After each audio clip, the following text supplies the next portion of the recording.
आज की कहानी दूसरी शादी। मैंने तो कितना मना किया था। आरती घर की इकलौती बहू अपनी ननद रीता की बातें सुन रही थी। अपनी पूरी जिंदगी लगा दी उसने अपने सपनों की कीमत पर।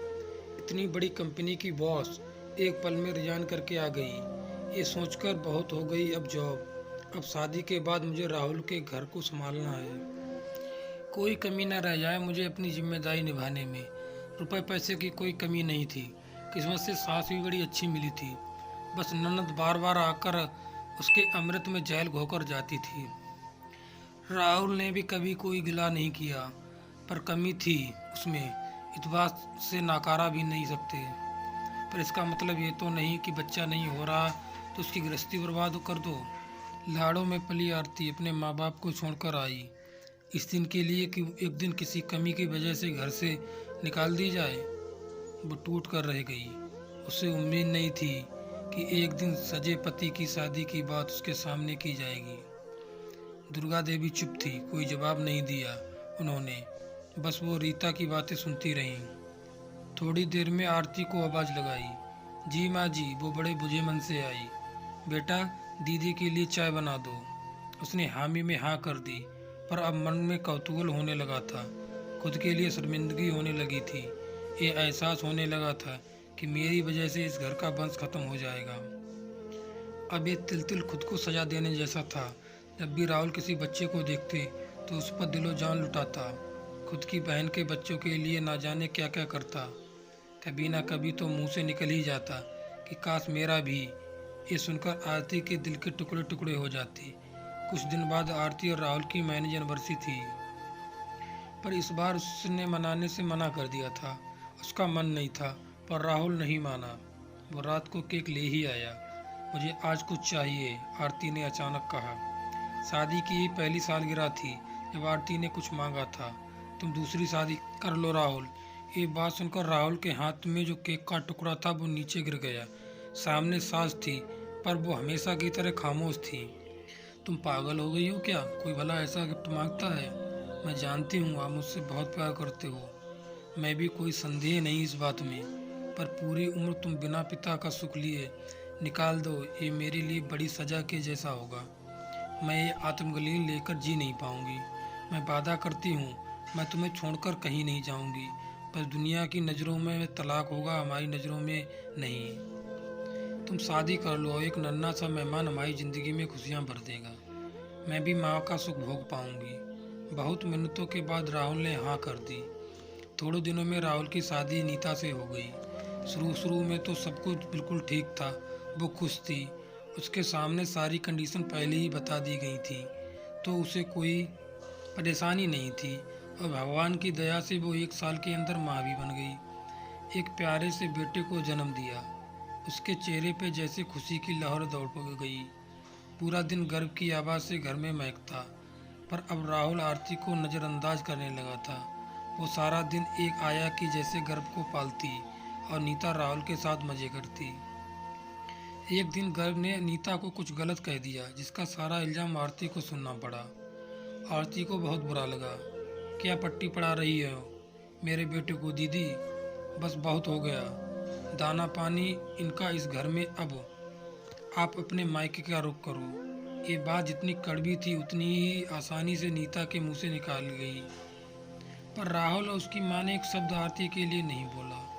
आरती ने कभी नहीं सोचा था कि एक ऐसा दिन भी आएगा कि सब कुछ लुटा देने के बाद सुख उसके पास नहीं बचेगा। बहते आंसू के साथ वो अपने कमरे में चली गई और थोड़ी देर में एक बड़ा सूटकेस लेकर निकली, पर किसी के मुंह से एक शब्द नहीं निकला। इसका मतलब ये था कि जिन लोगों के लिए उसने अपना अस्तित्व खत्म कर दिया था, आज वो उसके साथ खड़े भी नहीं थे। जिंदगी का रुख बदल सा गया था। वो अपने माँ के घर चली गई, पर उसका परिवार बहुत अच्छा था। हर कठिन परिस्थितियों में उसके साथ खड़े थे। पर इस बार आरती खाली नहीं लौटी थी। वो टूटकर बिखरने वाली नहीं थी। इस बार उसके विश्वास को ठेस पहुंची थी। एक मल्टीनेशनल कंपनी की हेड की पोस्ट से रिजाइन किया था। उसने वहीं से शुरू करने का सोचा।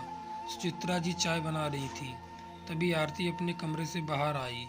इस बार वो प्रोफेशनल ड्रेस में, सफ़ेद शर्ट, कोट पैंट, हाथ में फाइल, हाथों में पहले की तरह कार की चाबी। इस बार वो हंसी उसके चेहरे पर नहीं थी। एक अलग ही कॉन्फिडेंस उसके चेहरे की रौनक बढ़ा रहा था। "तू कहाँ जा रही है आरती? ये सब क्या है?" "इंटरव्यू है आज माँ।" माँ ने चाय का कप आगे बढ़ाया। उसने मना कर दिया। झुककर उसने माँ का आशीर्वाद लिया, पर किसी के सवालों का जवाब नहीं दिया। वो चली गई। आज एक बहुत बड़ी कंपनी में उसका इंटरव्यू था। टैलेंट की कोई कमी नहीं थी। कॉन्फिडेंस इतना था कि जॉब के बिना आज घर आने वाली नहीं थी। आज जब वो घर लौटी तो माँ की नज़रें उसे तक रही थीं। उसने पूछा कि क्या हुआ, तो बस इतना बोली कि सिलेक्ट हो गई, परसों से जॉब पर जाना है। ये सुनकर आरती के पिता ने उसे गले से लगा लिया। "मुझे तो लगा था इस हाथ से तू बुरी तरह टूट जाएगी, पर आज तेरा रूप देखकर खुद पर गर्व होता है कि तू मेरी बेटी है। बस पापा, अब मुझसे इस घर से कोई किसी की शादी की बात नहीं करेगा। जिस दिन मेरी शादी की बात हुई, फिर से मैं ये घर हमेशा के लिए छोड़ दूंगी।" आरती का जॉब शुरू हो गया था। उसे मल्टीनेशनल कंपनी में अपने बॉस की सेक्रेटरी की पोस्ट मिली थी। आशीष वर्मा कंपनी का मालिक 40 साल का था, पर अविवाहित करोड़ों की कंपनी चला रहा था। आरती का पहला दिन, पहली मुलाकात आशीष के साथ। आशीष को आरती का कॉन्फिडेंस बड़ा अच्छा लगा। धीरे धीरे उसने आशीष के सारे काम आसानी से संभाल लिए। अब आशीष को लगता कि वो किसी और पर भरोसा नहीं कर सकता। देखते देखते 3 साल निकल गए, पर आरती ने कभी आशीष से काम के अलावा कुछ बात नहीं की।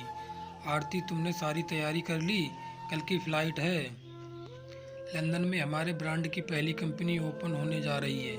"यस सर, आप चिंता मत कीजिए।" दोनों अगले दिन निकल गए। आरती के रहते आशीष को किसी बात का डर नहीं था। मीटिंग अच्छे से हो गई। लंच के लिए दोनों बाहर गए। "आरती, तुम बैठो, मैं आता हूँ।" थोड़ी देर में आशीष अपने फ़ोन से फ्री होकर आया। तभी आरती के आगे आशीष ने बॉक्स रखा। "इसे खोलिए आरती।" आरती ने बॉक्स को खोला तो उसमें हीरे की अंगूठी थी। "ये सब क्या है सर? मैं तुमसे शादी करना चाहता हूँ।" "ये आप क्या कह रहे हैं? मैं किसी से शादी नहीं करना चाहती।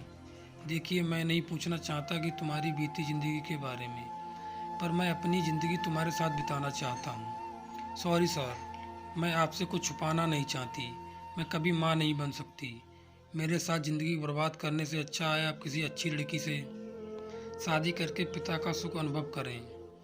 आशीष को समझते देर नहीं लगी कि आरती की ज़िंदगी का सच क्या होगा। आशीष ने आरती को कुछ भी ज़बरदस्ती करने को नहीं कहा, बस इतना कहा कि ज़िंदगी जीना तुम्हारे साथ चाहता हूँ। इसके अलावा ज़िंदगी में कोई चाह नहीं है, कोई शर्त नहीं है। बाकी तुम्हारे हाँ का इंतज़ार रहेगा। वो वहाँ से चला गया। कई महीने बीत गए, पर आशीष ने ये बात कभी नहीं छेड़ी। थोड़ी देर में आरती को नई ब्रांच के लिए इंटरव्यू लेने थे। किस्मत का संयोग कहो या बदकिस्मती, आज फिर उसे अपने अतीत से सामना हुआ। इंटरव्यू में राहुल था। वो जैसे ही कैबिन में पहुंचकर बोला, "मैं आई कम इन मैम?" तो देखकर भौचक्का रह गया। आरती सामने थी। एक बार उसे देख के वो अतीत के कड़े पन्ने में सिमट गई, पर अब वो वैसी नहीं थी। आज की आरती बदल चुकी थी। राहुल ने बोला, "तुम यहाँ? क्या बात है? अपने सीनियर से बात करने की तमीज़ नहीं है? जॉब का इंटरव्यू किस पर बेस पर देने आए हो मिस्टर राहुल?"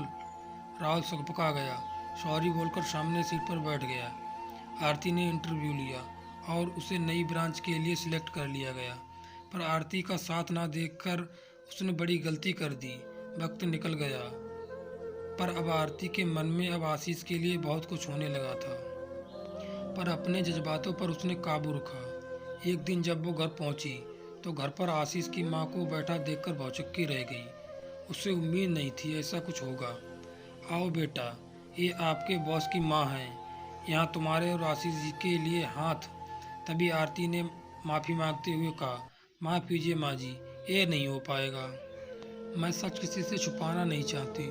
वो सच हूँ जो कोई माँ अपने बेटे के लिए नहीं चाहती। मैं कभी आपको दादी बनने का सुख नहीं दे पाऊँगी। ये सच है कि मैं कभी माँ नहीं बन सकती। मेरे साथ अपने बेटे की गृहस्थी को बर्बाद ना कीजिए। देखो बेटा, उसका ये सच ना मेरे बेटे के लिए मायने रखता है, ना ही मेरे लिए। बहुत मिन्नतों के बाद मेरे बेटे को कोई लड़की पसंद आई है और आज तुमसे मिलने के बाद मुझे उसकी पसंद पर गर्व है।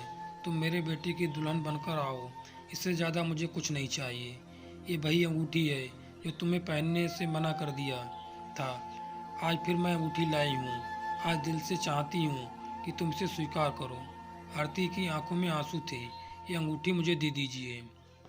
ये कहकर आरती ने उनके पाँव छुए। आरती के घरवाले बहुत खुश थे। अगली सुबह जब आरती ऑफिस पहुंची तो आशीष के कैबिन में जाकर उसी तरह पेश आई जैसे रोज आती थी। आशीष को कुछ पता नहीं था क्या हुआ है। तभी आरती ने अपने बैग से अंगूठी निकाली और आशीष के आगे रख दी। आशीष का दिल धक धक कर रहा था। आज क्या होने वाला था। तभी आरती ने अपना हाथ आगे बढ़ाया। अंगूठी पहनाइए, मैं आपसे शादी करने को तैयार हूँ, पर उससे पहले एक एग्रीमेंट बनाना है। आप इस पर हस्ताक्षर कर दीजिए। अगर सहमति हो तो। आशीष को बड़ा आश्चर्य हुआ कि ये क्या है। उसमें लिखा था कि मैं कभी मां नहीं बन सकती।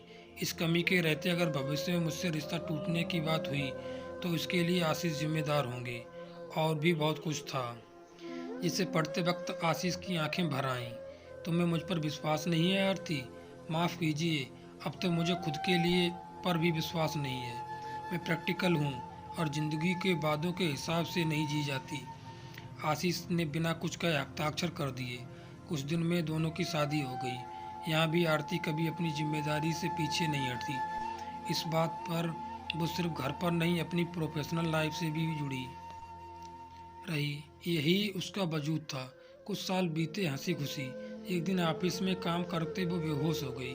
कैबिन में वो अकेली थी।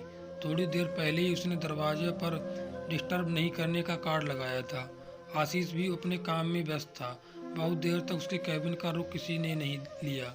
जब रात हुई तो आशीष ने दरवाज़ा खटखटाया, पर कोई आवाज़ नहीं आई।